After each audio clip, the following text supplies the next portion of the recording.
TNKR Media. When they travel in the system. They go to Michelin-starred restaurants in Spain. They build their vacations around it. It's a young cook's dream to be part of that system somehow because it is the Olympics of the game.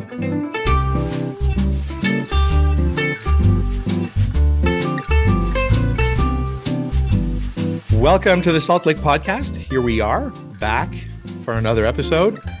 I'm David McMillan here today with Lesley Chesterman. Lesley Chesterman is now a grande dame de Montreal. Congratulations on winning. Did you get a key to the city? Tell me about this award you won.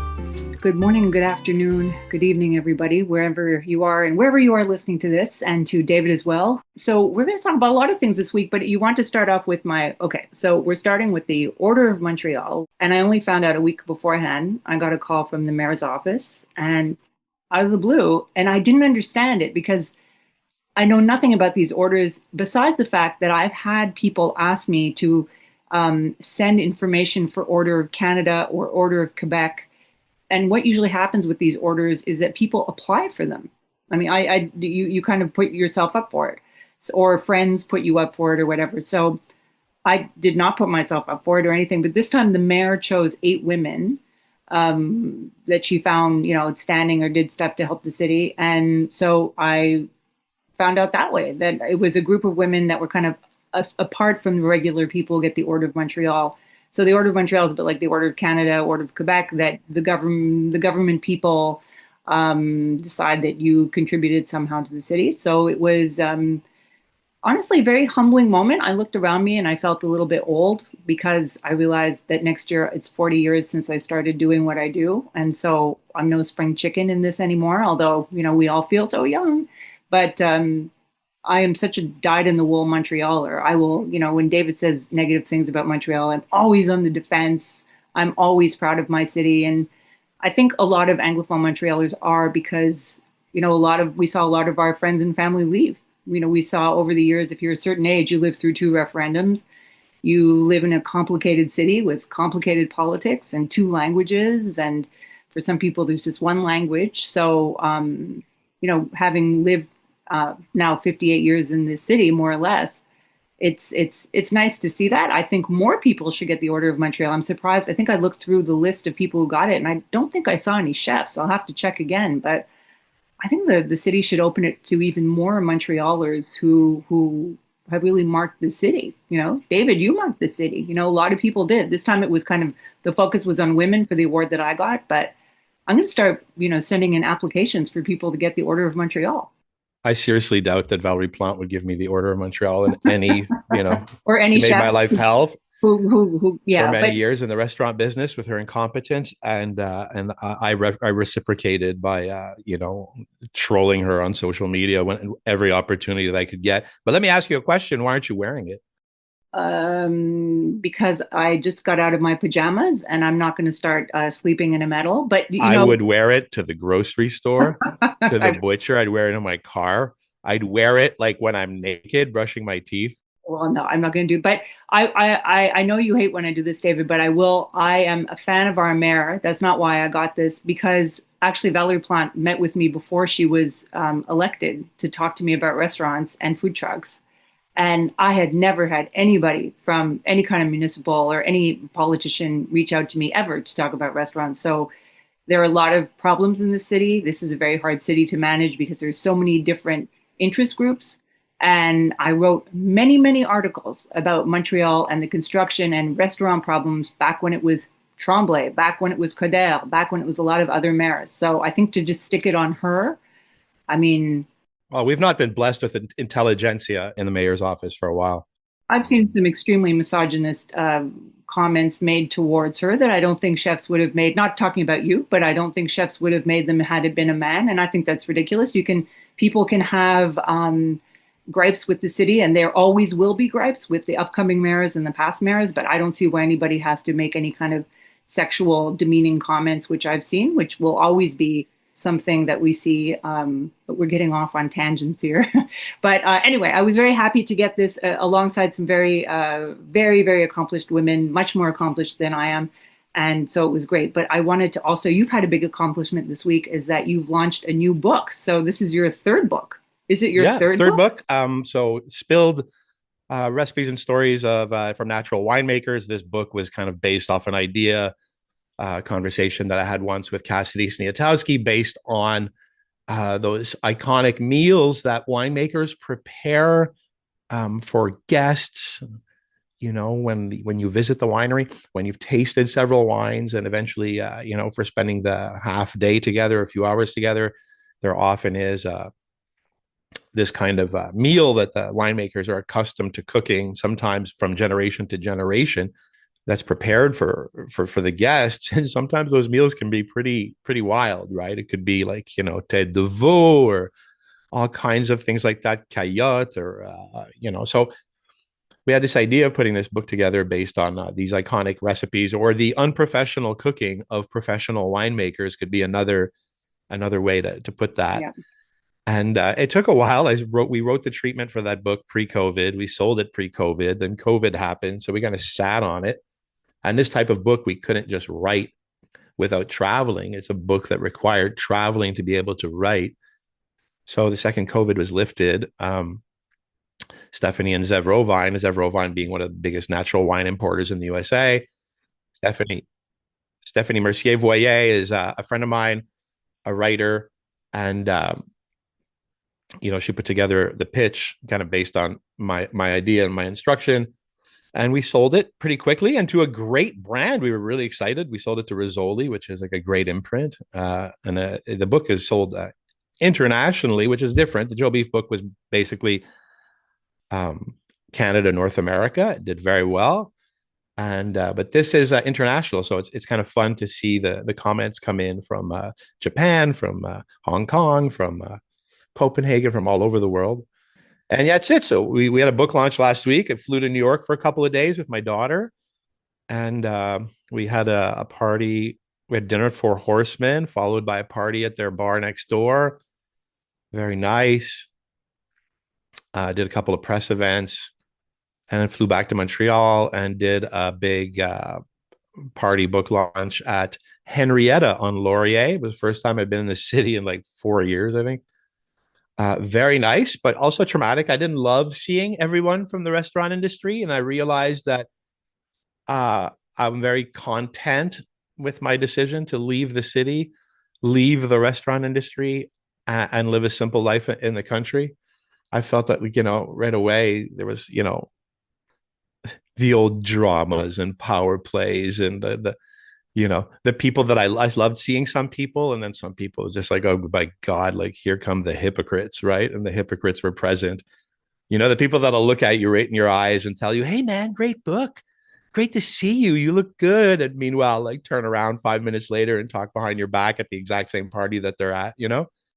Sure. I feel the same way. I went to a book launch a while ago and all these people were nice to me. And I'm just like, oh, I don't miss the hypocrisy. yeah, I know what you mean. But I think we're all getting older. And I think that has to be eventually dropped. Or I don't want to turn into a, bitter old bitch. And I think it's very important now as I get older.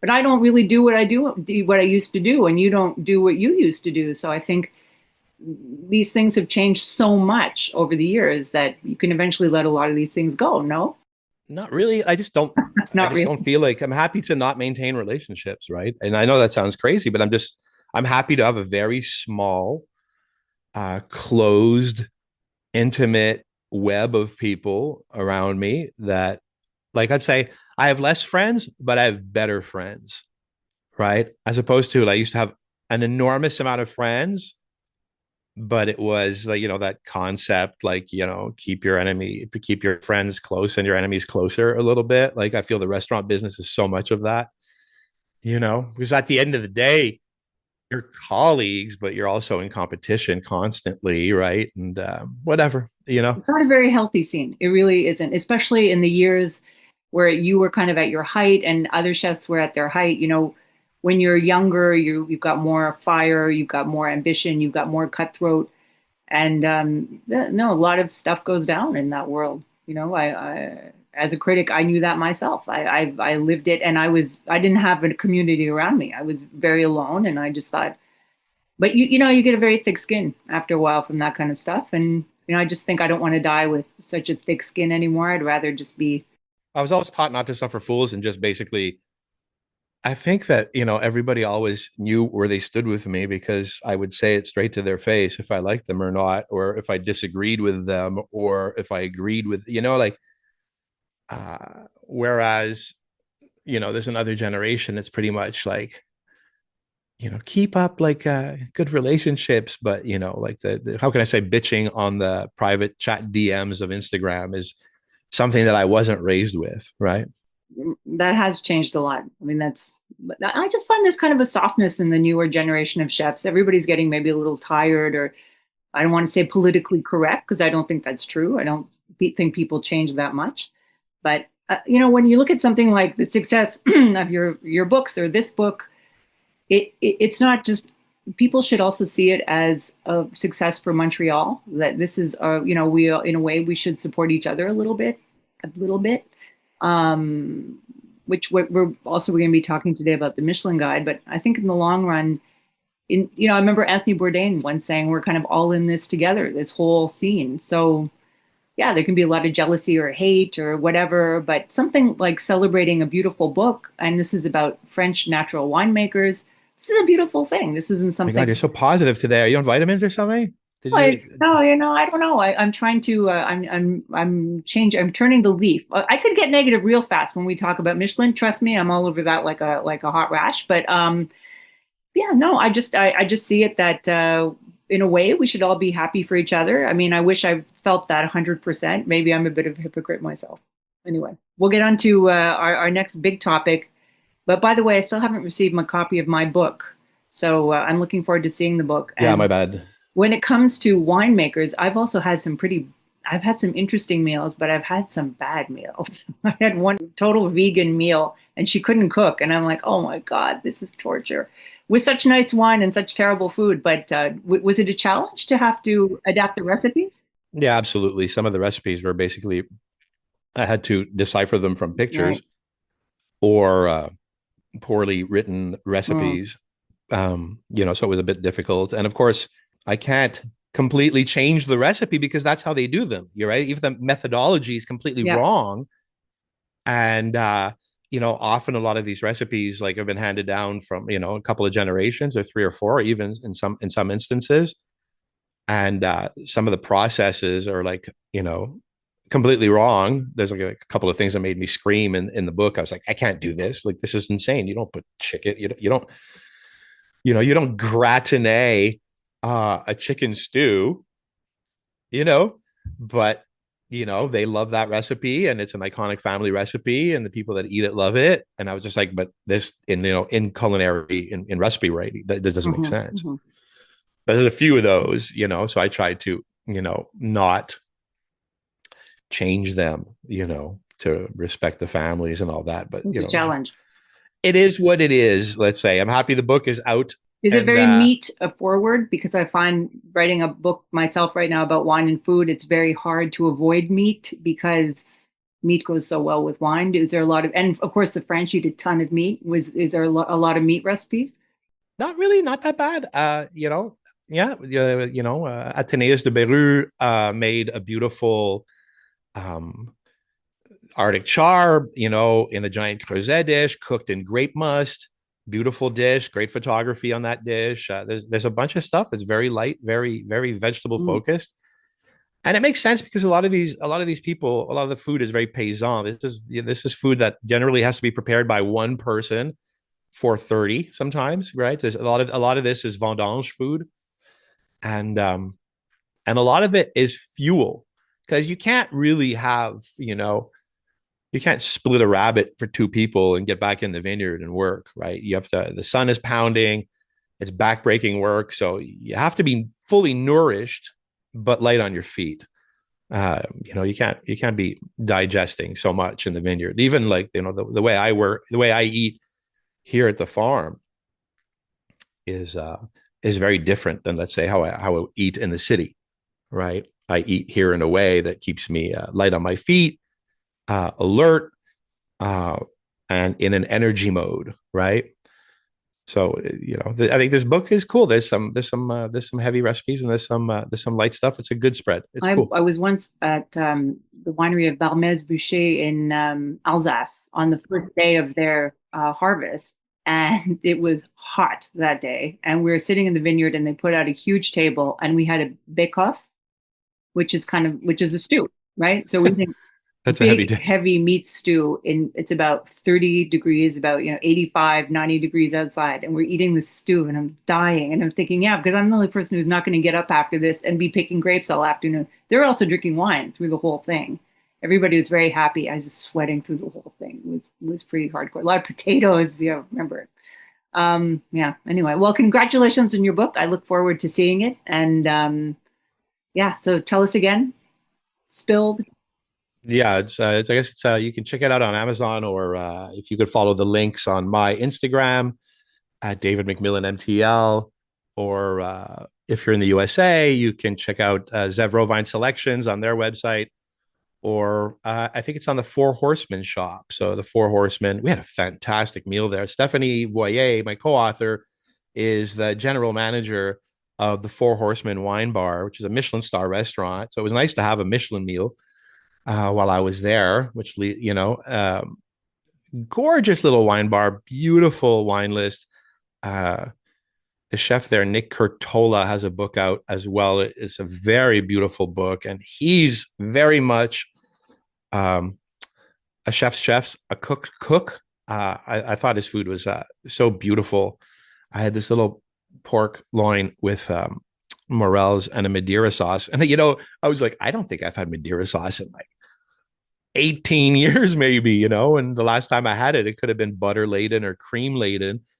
This was just a little pork jus with a little bit of Madeira in it, three morels and four slices of pork. And I was just like, my God. So in the book, you're not pairing. You're not doing pairing. It's the winemakers with their recipes. Are they I recommending? don't believe in pairings at all. Neither does Zev. I know that it's a thing, and I respect it and I like it. And I believe you also have to know about pairings. Uh, but I feel that the way that I drink or eat or even run restaurants when I did, it's not in in my way of working. And if I work with a som, I think I can make anything go with anything, to be honest. And it's personal to me ultimately. And I think we did the Grape Nation podcast when we were there, and we spoke a little bit about wine and food pairings in that podcast. If you're into that, do it, go for it. I love it. Yeah, I'm not. Eric Asimov wrote a story in the New York Times about that, and I read it, and I understand what you're saying, but I don't like very, very, as we say in French, pointu, or very, very specific pairings. I think that's up to a sommelier to do in a restaurant if they really want to do that, and that can be quite eye-opening sometimes. It doesn't always work, but I think there are some general rules that you can have lobster with red wine if you want. I just don't think that's the best way to go. So I'll just speak for like how can I say? I drink a certain kind of white wine. I prefer to drink white burgundies, and I prefer to study white burgundy, and I don't really care, what people are cooking. So I'm gonna drink white burgundy, and even if it means that I'm having a piece of beef, um, that's exactly what I'm still going to drink. I despise being captured in a scenario where multiple courses are being served, and someone's decided to take it upon themselves to serve a different wine with each course. Maybe if I was younger, I would appreciate that. But the fact is yeah. I'm still trying to figure out Bon Premier Cru and Meursault and so on. Yeah, Like so. I agree. I think a lot of wines can go with a lot of food, but what's really interesting is when you get a wine that really doesn't go with your food, and you're like, oh my God, these two are fighting each other. But we should talk about that another time. But I think that's an interesting topic too. Sure. So let's get on We have to bigger fish to the fry. Michelin Guide Yes. has been launched in Quebec. Much to some people's very happy for all the winners, and but I think there's been a lot of belly aching and moaning, and I don't know. I'm curious to know what you feel. Like, go for it, and I'll interject. Well, I found out on it was this Thursday, I believe. I was I'm working on a book right now, so I was in the photo studio with everybody, and we actually stopped working, and everybody grabbed their phones to see what the news would be. It's interesting. I received the release at about 8 o'clock at night, so thank you to the Michelin people for really being. It was released at 2. Thank you for sending it to me at 8. But anyway, it was all over the news immediately. And having covered Montreal restaurants for so long, although to be fair too, I don't go out as much at all as I used to. I really don't go out very much at all. I mean, I used to go constantly, so I don't. Although I have been to the 3 restaurants that were given Michelin stars, and I've probably been to all of the ones that have been recommended. I just want to first off say that Quebec City, I was actually thrilled to see that Quebec City did so well because I've always been a fan of Quebec City. I've gone every summer almost to Quebec City to see what's going on. Every time I'm there, I go to a new restaurant. The last time I was there, I went to a great restaurant called Arvi, Arvi, that just got a Michelin star. Serious food, serious chef from France, great experience. And I remember leaving there saying, "This is a Michelin star restaurant. This is really, really professional." And so I look at Quebec City, and first of all, congratulations to them. Tanyard Trois, the chef there, really wanted. He's the one who actually lobbied Michelin and got a whole bunch of Quebec City chefs to sign to get together to encourage Michelin to come or to get the government to pay for Michelin to come. So Quebec City wanted this more than Montreal, and in the end, Quebec City did a lot better than Montreal. If you want to, it's not a competition, but Quebec City, I believe, got 6 Michelin stars, 2 Michelin star for La Tanière Trois. And then Montreal got 3. So Montreal, the 3 that Montreal got, for people who don't know by now, are Europea, Mastar, and Sabayon. So I am more concerned that I think there should have been twice as many in Montreal. And I also have a bit of a beef with their recommended list because Michelin gives stars, and that's what everybody's looking at. But Michelin also, if you ever travel, you can say, well, I'm going to be in Arbois in the Jura, or I'm going to be in Beaune. Where should I eat? So Michelin, if you go on their site, also recommends restaurants. So there are quite a few recommended restaurants, like a laundry list of recommended restaurants. And there are more from Montreal than there are from When Quebec City. everybody's recommended, it's No, well, almost see, that's my problem. If you're going to recommend Schwartz's, L'Express, and all that, and not really recommend any Italian restaurants, you're not going to recommend Milos, such a king of a restaurant in Montreal, especially for tourists. They seem yeah, it's pretty they white, seem to isn't it? leave out any kind of restaurants that I don't even know if we call Italian restaurants ethnic anymore. Do we call them ethnic? I don't know. It just, you could have said, hey, ChatGPT, give me let's say 35 recommended restaurants in Montreal, and you would have come up with that list. So, I was disappointed to see the recommended ones, not for the people who are there. Some of the people who are recommended, I think, could have gotten a star.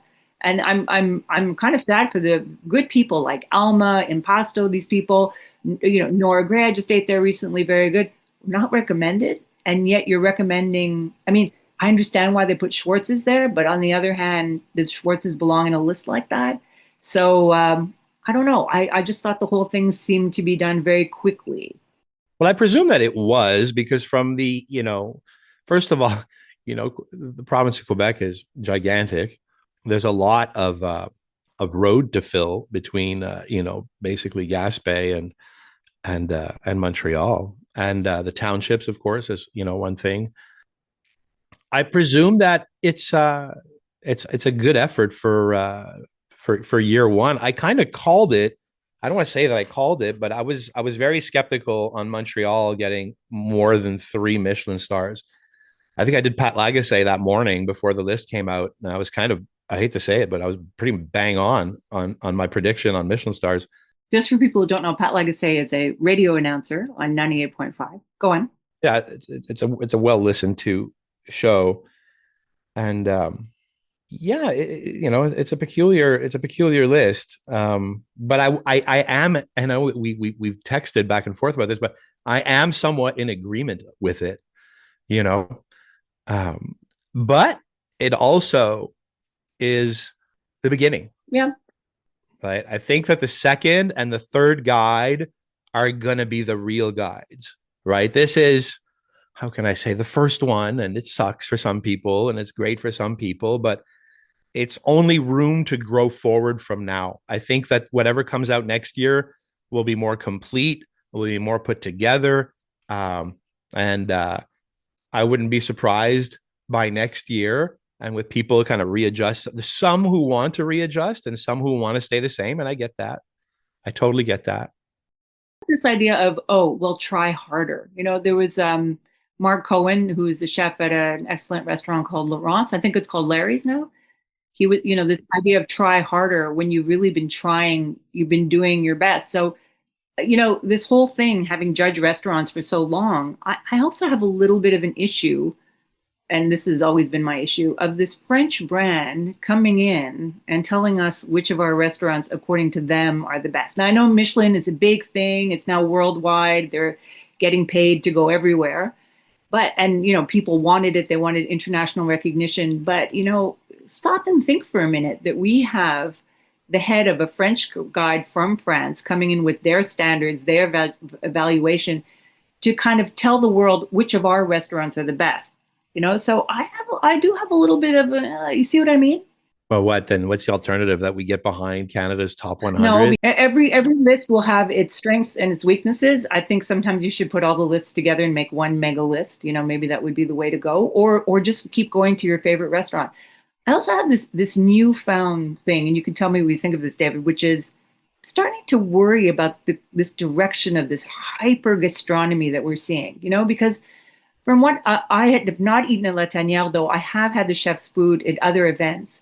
But I was on the news the other day. They're like, "Have you been to La Tanière?" I'm like, "Yes," but no, I've eaten his food elsewhere, and I worry about when dinner becomes a journey or when dinner becomes performance art. And I see a lot of this, especially in kind of a little, you see this a lot in Copenhagen. And I was texting to you the other day. I kind of blame the whole Il Bulli thing for this, which is dinner is no longer dinner. Dinner is an experience. What's that restaurant? Do you ever see that restaurant, The Alchemist? Well, that's the It's one like that I was looking for. it's the most cringe-worthy.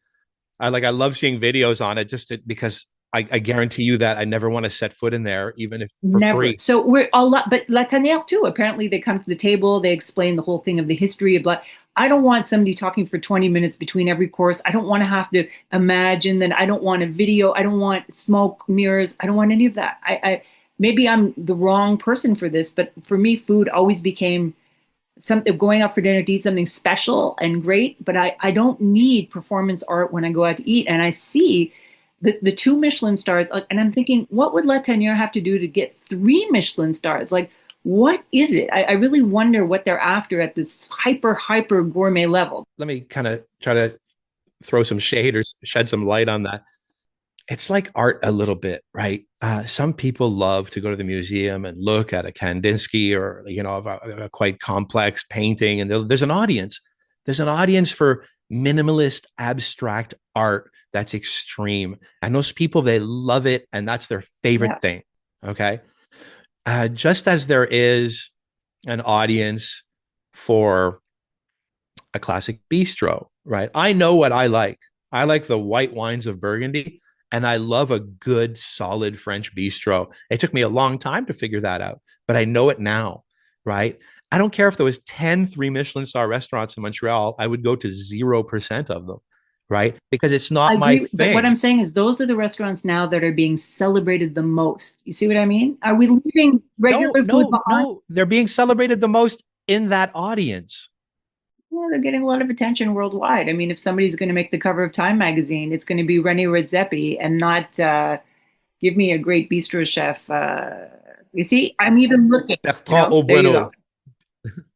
Right. Or whatever. He's an owner, but I'm just saying, it's like for some people, like, my heart's always going to be at L'Express or, my favorite Chinese restaurant on the Gauchetière. And if I really want to splurge high end, it'll be, Omakase, Itomai sushi. I see what you're saying. But on that same point, if you look at a restaurant like Sabayon, which is fantastic, it's very hard to get a table at Sabayon before they got a Michelin star. Now, I mean, I don't know what you have to do, but I don't know how they're going to handle that. That's going to be a lot for them to handle. That's a restaurant run by the chef Patrice Demers and his wife, Marie-Josée Baudouin. Marie-Josée is a sommelier. She works in the dining room. Patrice is alone. They're the 2 of them, 14 seats in that restaurant.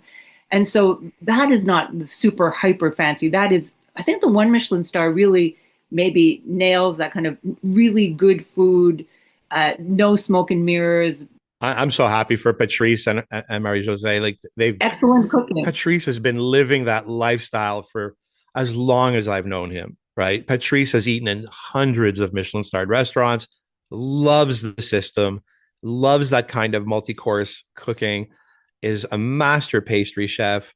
I loved the day that they And a very good announced that he chef. was going to cook And for savory. somebody who made his name as a pastry chef, he's now doing the regular cooking, so he's doing the whole thing.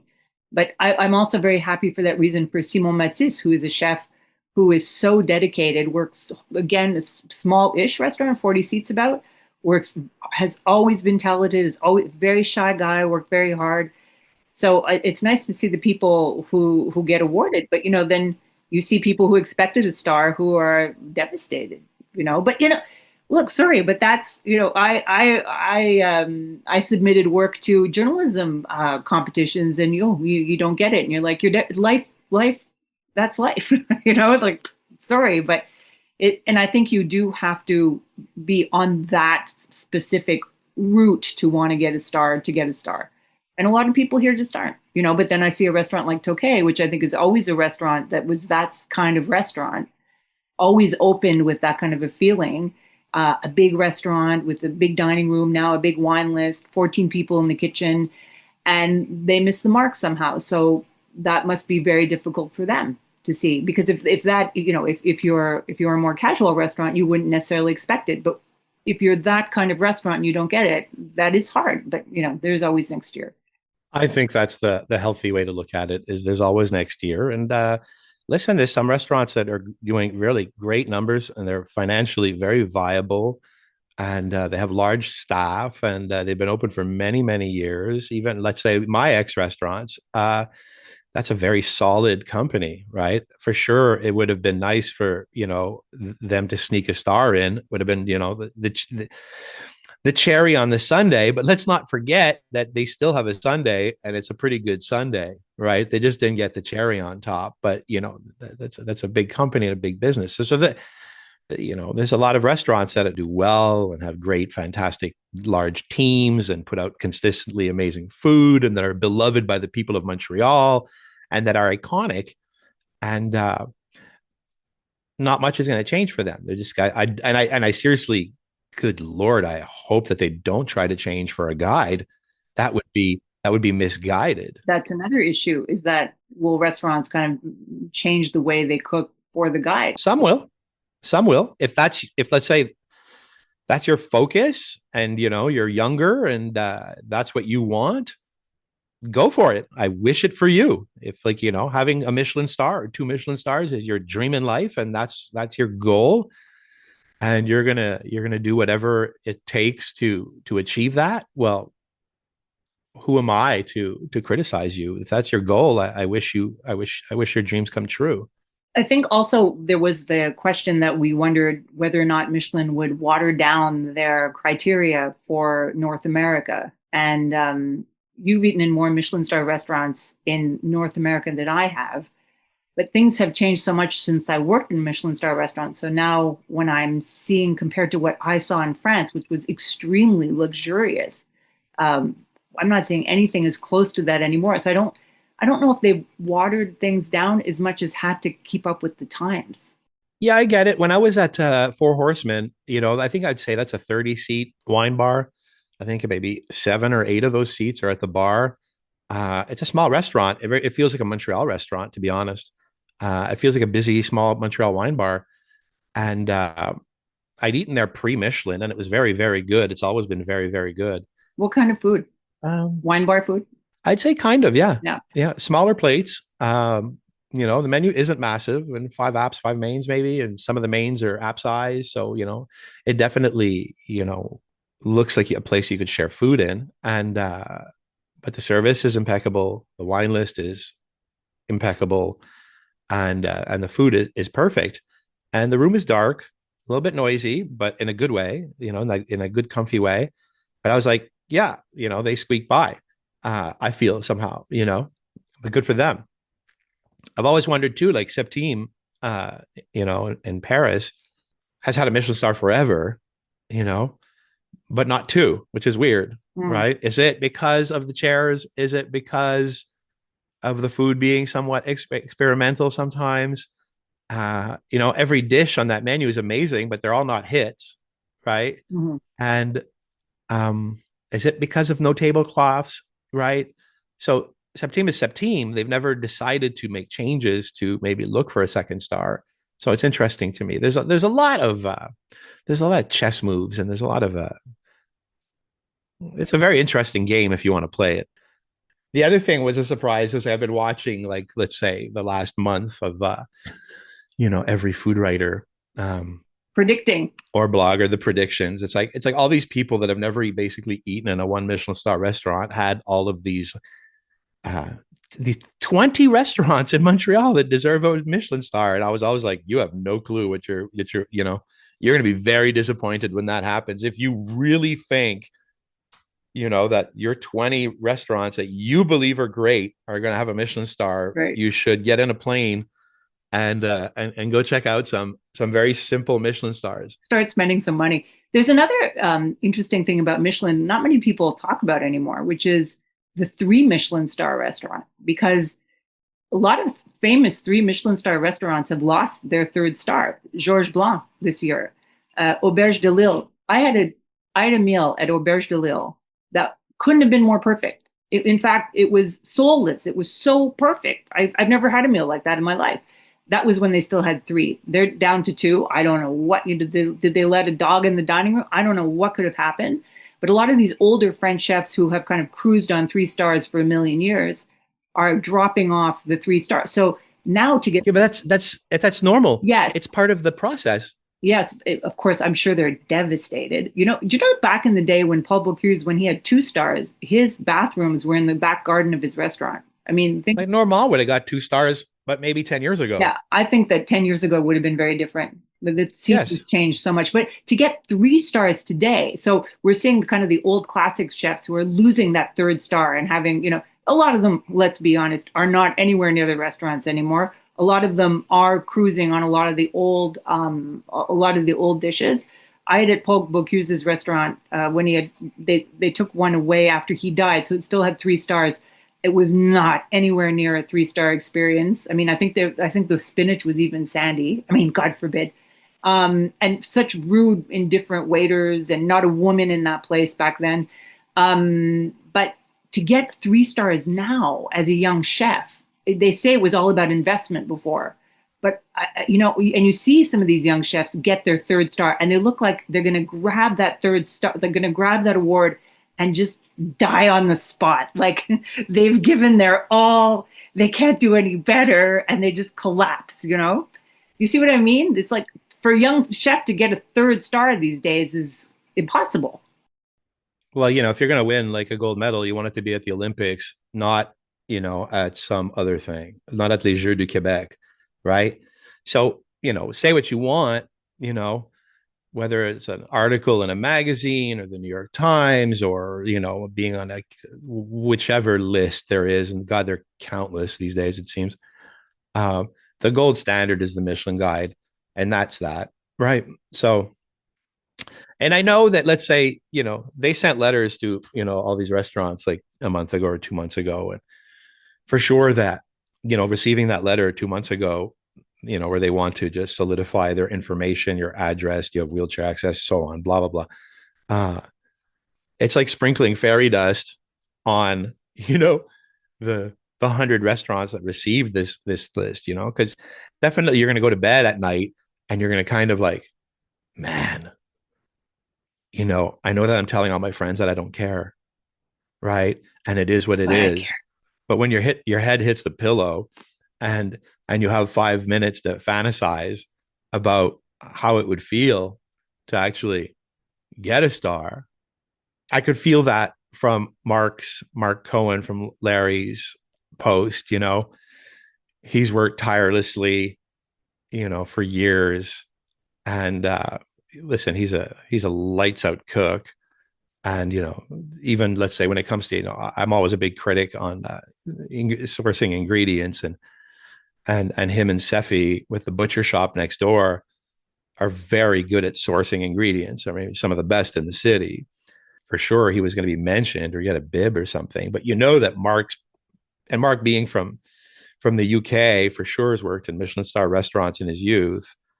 Uh, you know that he got sprinkled with a little bit of fairy dust, and he for sure thought like it would be cool to win one. It would be cool to win one. And it makes it even more devastating not to. You know what? And I wish it for him, because he's such a good guy and his food's been so wonderful over the years. And I'm a giant fan. And it's hard for some of the guys that are from the system, grew up in the system a little bit, and that have admired the system, and that when they travel in the system. They go to Michelin-starred restaurants in Spain. They go to Michelin-starred restaurants. They build their vacations around it, right? So, it's a young cook's dream, to be part of that system somehow, because it is the Olympics of the game. When I was 23, I went to work for a famous chef in France called Yves Turiez, and he was famous for many reasons, but he had a beautiful restaurant called Le Grand Écuyer where I worked, and he had one Michelin star. And the summer I was there, their goal was to get two Michelin stars. So they actually even hired a new sous chef who was a compagnon, and there were about 40 people in the kitchen that summer. A lot of us were stagiaires, so we weren't paid very much. And we worked.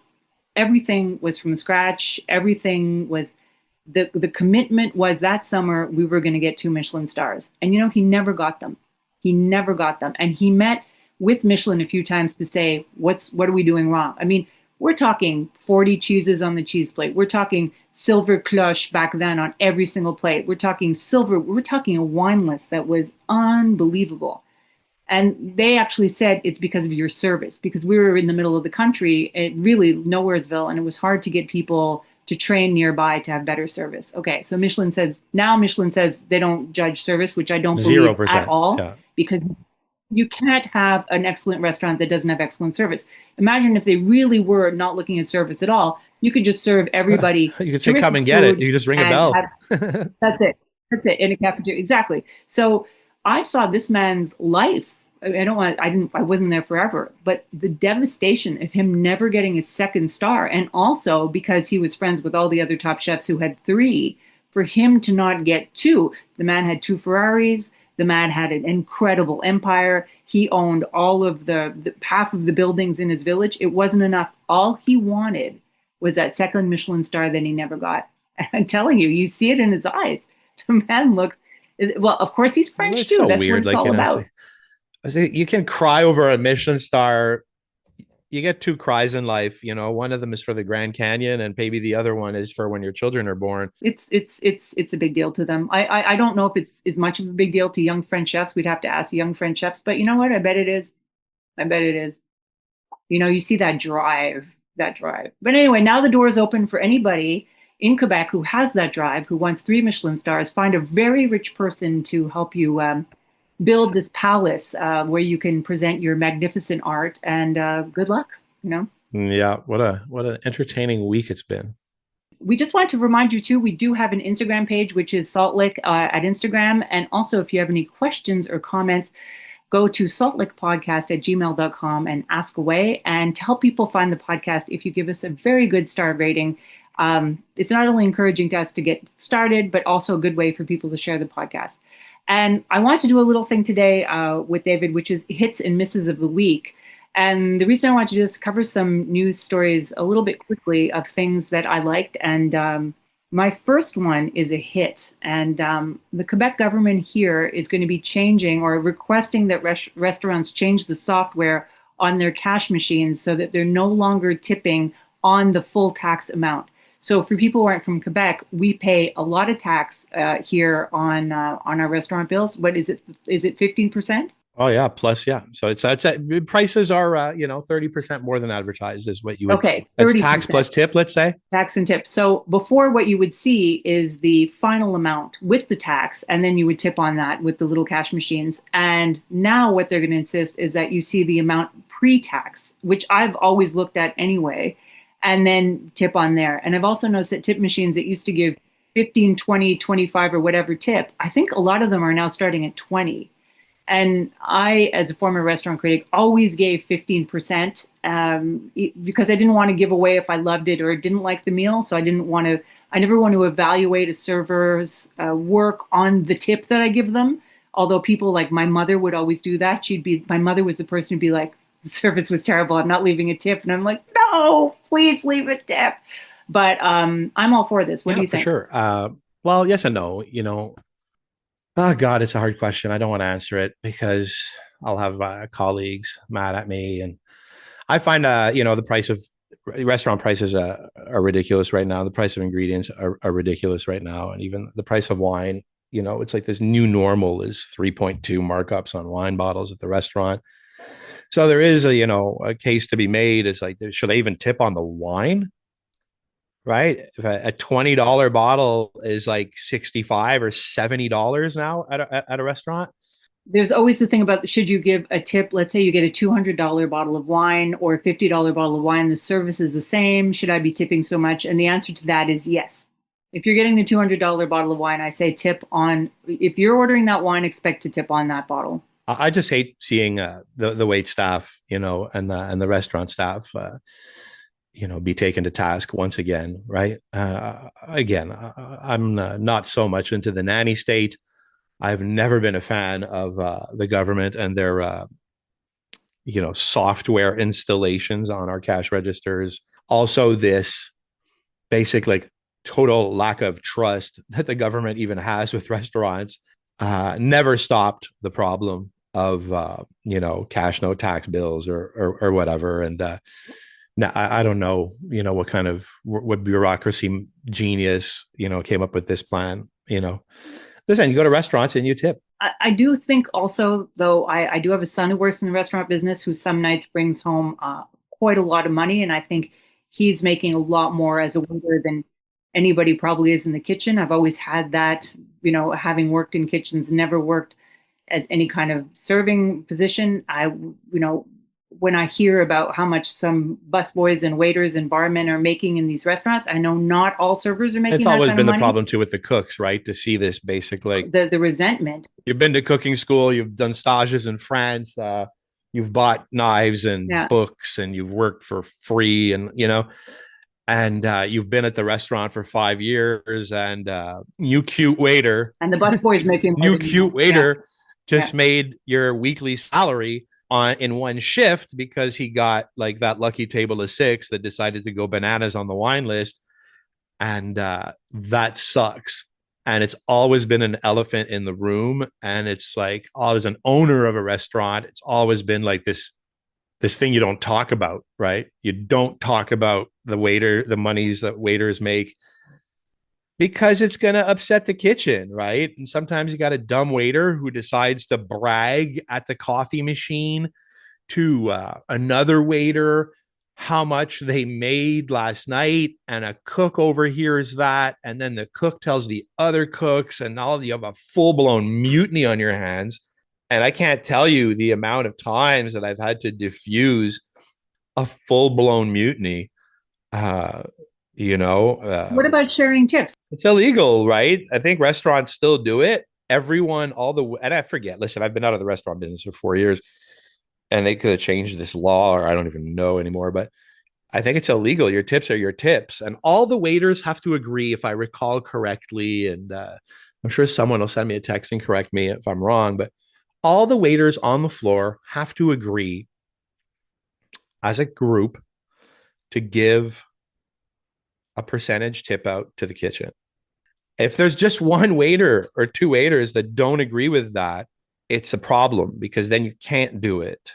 Right. And then you have, again, a mutinous situation up. And then the kitchen hates the dining room hates the kitchen. And, it's just a problem. But generally in a well-run restaurant with good waiters that are solid and that have great relationships with the cooks in the kitchen, the waiters are more than happy to collude together and to giving a tip out to the kitchen. It's never an easy conversation to have. I interviewed some waiters years ago for a story, and I remember one waiter, and he's a spectacular waiter. Right? Really, all credit to him. I said, "What do you think of sharing tips?" And he said, "Absolutely not.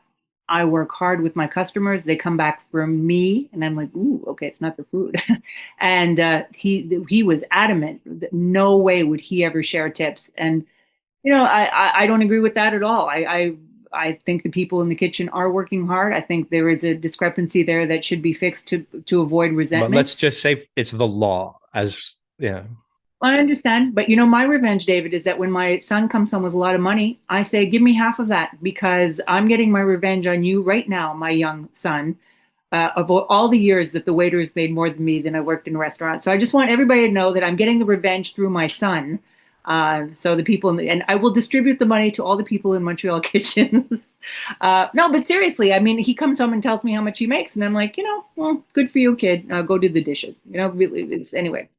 I have a little bit of resentment there. I think the people in the kitchen are probably making 1/3 of what he's making as a waiter. So, but good for him. He works hard. He closes, he opens, he works hard. So anyway, Restaurant um, math is very complicated. People think that that it's not, it is. yeah, And yeah. you know, He's often the last person out of there too. Comes home late, works hard. Anyway, and I did want to. So that was I'm for the idea of the tipping for sure, but the miss. Okay, Michelin did this whole shebang, all this no gala. Now usually when they announce all these stars and awards, they have a big party. They had one in Vancouver, they had one in Toronto, they had one in Lithuania this year. And none for Quebec. So I ran into a few people who said, "Oh, well, it's complicated because they have national sponsors, and if the national sponsors don't want to, blah blah blah." And so what happened instead was that they had these kind of little press dinners, little press events, and tourism boards. And then some people on the side had little parties to celebrate with what looked like 15 people there. And I think this is a big missed opportunity to get the restaurant community together and even promote their brand, for Michelin. So they didn't do it for their reasons because of their sponsors, but I think somebody along the way, I really don't think also that for these galas they have to spend $1 million. A lot of money is spent on these parties. God, there's just a way to get everybody together and do something good without spending too much, but also do something.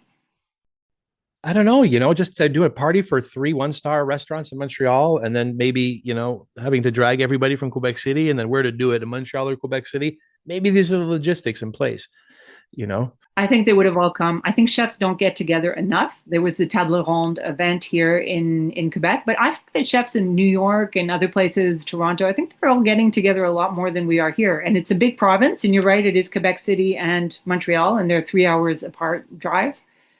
But whoa, I mean, it would have been a good moment for people to commiserate or celebrate, But no, they didn't. I wonder if there are other circumstances of them not doing a gala. I'm gonna investigate.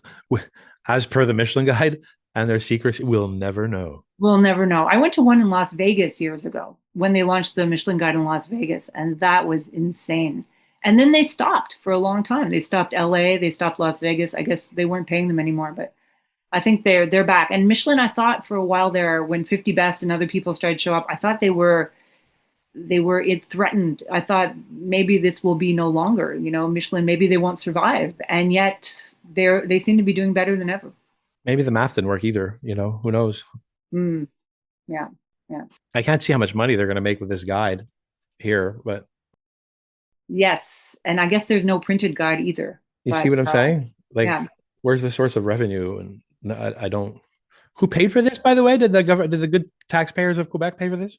Well, I spoke to people. They said Tourism Quebec paid for part of it. So there were many partners. Tourism Quebec paid a lot of it for the whole province. And then I think the city tourism boards paid for, and they're saying that Michelin also pays for part of this. So they do. They also told me that they're inspectors from Europe, they're inspectors from Asia, and they're local inspectors, and that the people who got stars were visited at least 2 times. Interesting. And the reason that they have inspectors from Asia come in and Europe is to maintain the consistency of the stars. So if you get a star in Tokyo, it should be the same level of the star in North America. So that's what they're saying. And yeah, so this mystery of Michelin. But maybe next year they'll have a party. I was so sad about it. I felt like saying, everybody come to my backyard, because everybody was very sad about that. So anyway, to me, that's a miss. And I hope they certainly change that next year somewhere along the way. Everybody could go to your farm, David. What do you think? No, I don't think you'll be into, you won't be. No, And we no. do, David, you do have some sad news about our last podcast. Thank you. Yes, so Brownie is no more. My favorite chicken, my beautiful Brownie. Uh, yeah, I noticed yesterday. I was looking out the window, and sometimes she likes to lay there in these dirt holes that she makes under the chicken coop. And I saw the brown, chocolate brown Brownie, and she wasn't moving. So I went out there, and in fact, she was in rigor mortis. I noticed like her head was like twisted to the side. So I figure it was like a fox or a hawk or maybe the rooster just Oh, I don't know. I don't know. I've lost a chicken to the rooster before. Not this rooster, another rooster. But don't get me wrong, like I'm not sad or anything. It happens when you have chickens. I'm But I just sad. I had a particular affection for Brownie.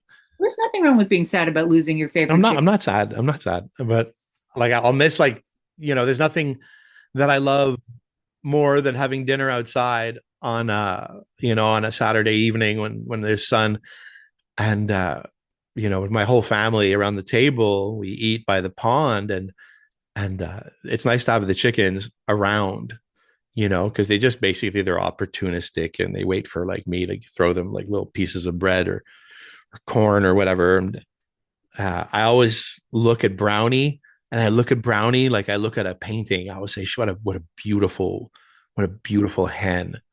Hmm. She's just a beautiful hen. She looks like she should be in like a beautiful English painting. Animals are beautiful. I have an absolutely beautiful cat, and I lean over to pat him because he's so beautiful, and then his teeth go flying into my hand, and then his claws go. He's very rough, but just to stare at him is half the fun with these animals. They're so beautiful. But I really feel for you about the chicken. I know you don't feel for yourself, but I feel for you. And I've got other news though, but I have a oh, rabbit now. oh, right, okay. Yeah, so Hannah from Otto. So he has an izakaya downtown. He has Otto restaurant, and he sent me a picture, and he goes, "I have two Chihuahuas, and it won't leave the house, and my wife doesn't want to let it in the house, and you have a farm, so can you take it?" Hmm. And I was like, "Well, I'm gonna be downtown tomorrow from 2 o'clock at Henrietta doing the book launch. If you bring the rabbit in a box, I'll make sure like you put a little towel in there and give him some carrot and some water, and I'll take the rabbit." So I got this cool parking spot like right in front of Henrietta, and it was just happened that the weather cooperated, so we kind of hung out on the sidewalk and did the book launch outside. And a lot of my colleagues, my ex-colleagues, brought their kids, so everybody was very delighted that there was a rabbit in the back of my pickup truck. So we had a de facto petting zoo, and now I have a rabbit I called Romulus. Hmm. Yeah, and he's white and brown. I'll send you a picture later. And I saw you sent me a picture. He seems to be the rabbit with the ears that flop down. yeah, that's what he is. I know nothing about rabbits, but yeah, so I went to get real rabbit food, and he's in a nice big cage right now with lots of space. My neighbor Pete is building him a beautiful rabbit hutch that'll go in the yard. And yeah, so we got a rabbit. Well, I warned you about the rabbit, having had one, that rabbits don't really like to eat carrots as much as they like to eat furniture. So be very careful. Well, he's And not in the house. Yeah. oh, right. Okay, good. Okay. Because they also like phone wires. Oh, there are no more phone wires. Okay. I'm dating myself. Yeah, no, the rabbits. Also, is it a male or female rabbit? Do not know.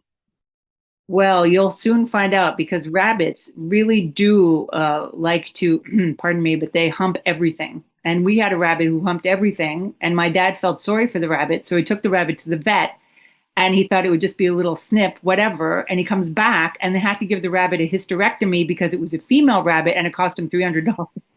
Oh my God. This is good times in the 80s at the Chesterman household. Yeah. Yeah. No, So, he'll have a nice little house out there, and I figure by the fall that one of my neighbors will have identified themselves as someone who has rabbits. So he's basically here interim to find a home. And you're not going to eat the rabbit. No, no, no, no, no, no, no, no. That's Have you not it. ever skinned a rabbit? Have you Ah, yes, ever? absolutely. Oh, It's like okay. taking a sock off a foot. Right. So you killed the rabbit and you, like in the famous Thomas Keller French Laundry essay. Well, listen, eat more rabbit. It's an amazing animal. First, the diet is incredible. Like they really, truly only eat like plants, herbs, um, carrot. I give it like salad trimmings, and it does a great job. Um, so I see what I'm feeding it. I'm feeding it only really good things, right? It doesn't eat meat, and it doesn't eat anything. And I've butchered rabbits in my past, and they're really easy to butcher. They're really easy to slaughter too because you don't catch so much cross contaminations. Like by comparison, a chicken it's a filthy beast. You got to take the feathers off it. You got to clean it. You got to cut the feet off, so on. And there's real risk of cross contamination when you pull the organs out and so on. So, you have to be so careful when you slaughter chickens because things can go wrong really quickly. And whereas a rabbit, I find even to a point as I get older, a more interesting source of protein. Listen, I miss the crispy skin of a chicken on a rabbit. I wish rabbits had crispy skin, but I quite enjoy eating a rabbit very much. And Quebec produces a ton of rabbit, and I rarely anymore see it on restaurant menus. It's true. We not nearly enough, and I think because of that, it's also becoming expensive. I hate to say, but like I'll buy rabbit at home and serve it, but not at $32 for a rabbit, You're right. not at 37, not at 38. A small rabbit kind of feeds three, barely four. As a small chicken would feed, four pretty well, two big breasts, two wings, two legs. Whereas a rabbit is basically two legs and two kind of loins that are meh, they're not great. And what they call the wings or the front legs of the rabbit don't have much to them anyway.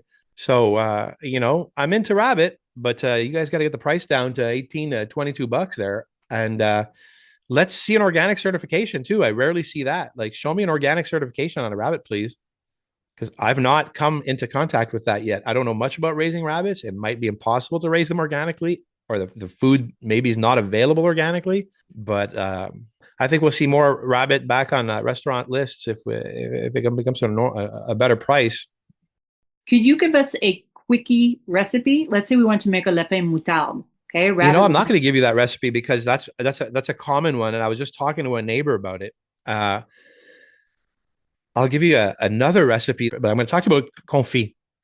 Oh, okay. So basically, take the legs out, take the shoulders off, and you can take the loins off, and you can wrap the loins, whether you tie them with a string, or you can wrap them in, foil. So 3 hours ahead of time, give it a little bit of a rock salt treatment. So a pound of rock salt or kosher salt to a quarter cup of sugar. You don't have to put the sugar, but you can. I like it, right? So cover your rabbit pieces with a bit of salt and sugar for an hour, basically. But you can do 2 hours. Rinse off your pieces, put it inside of a pot, and if you have old duck fat, in the freezer or in your fridge, you can confit the rabbit with duck fat. You can also do it in tallow. Tallow is great for rabbits as well. But do a very slow confit. What's fun about it is you're not going to lose so much of the shape. Sometimes when you do a lapin à la moutarde, you're going to get a lot of rétrécissement. You're going to the meat is going to shrink. Whereas when you do a slow confit, 225, 250, you're gonna get less rétrécissement. It's going to shrink less, and you're going to get these beautiful pieces of very tender rabbit. Okay, now once you have that, you can either take the rabbit out of the oil and eat it immediately on a chopped salad, on a lentils, on your beautiful spring vegetables, whatever you want. The sauce can be whatever you want. It could be a vinaigrette made of mustard. It could be honey. It could be a French vinaigrette. It could be a lentil vinaigrette. It can be carrot juice vinaigrette if you want to play that game. So you can remove the legs and you can actually grill it then. once you've removed it from the fat, you can give it a little kiss on the grill. It's quite nice. Mm-hmm. That sounds But so good. Oof. it is nice, but you can also just put it back in the fridge and have your beautiful confit, and it'll last 2 or 3 weeks. There's another interesting way to make confit that I saw years ago in a Paula Wolford book that I started to do because I found buying all that duck fat. This is for duck, but buying the duck fat got expensive. So what she does, and I'm not big about sous vide bags because of all the plastic, but she takes the legs and she puts a little bit of the fat in, and she sous vides. She vacuum packs the duck legs in a bag with about 2 tablespoons of fat in each one, and then she does a very slow cook in a bain-marie for hours, and then you have them already in the little sous vide bags in your fridge. So for whenever you want confit, you just open it up and have it. Yeah, I never bring that up because I don't have a sous vide machine at home, and so I few don't people anymore. do. And generally, when I feel like I'm dishing out information on recipes, it's for the home cook and not for the professional cook. I did that at home because a lot of people at home have food savers because they're food saving everything and they're using so much plastic. And I stopped with my food saver at home, or I wasn't doing any of that anymore. But I got to say, if there's one thing I would go back to it for, was that way of cooking confit, because you just didn't have to buy as much duck fat, which is not cheap. Yeah, well, I said buy tallow. Tallow's back, and thank God, finally. I've been saying it for years. They say you can do confit that's pretty good with Crisco. I don't think I really want to do that, but I would buy better quality. Like you can the butcher will give you good pork fat for rendering, right. but also beef fat. That I don't know if you're familiar, but if you can get the butcher to save you the real suet, the real graisse de rognon, that beautiful internal white, you can make pastry with that. It's the Beautiful. best. Yeah. I really like cooking. Even I cook steak now and chicken with tallow. It's become available again at butcher shops near me in the country, so I can get very high quality tallow again. And I've started, doing fries again in it because olive oil has become ridiculously unaffordable really quickly.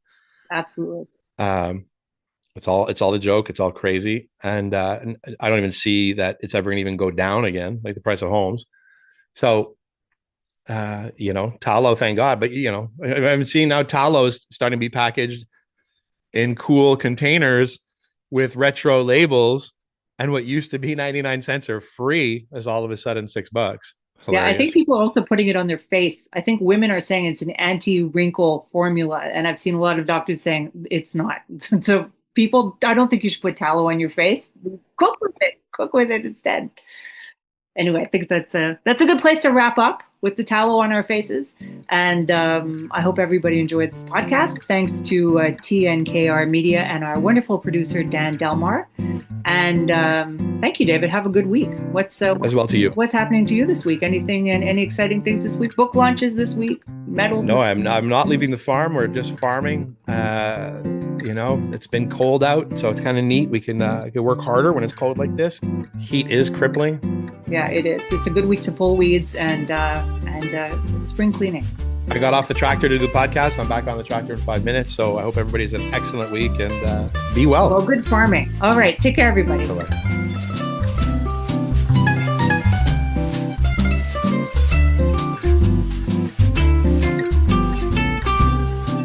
Think Bait. TNKR Media. Good talk.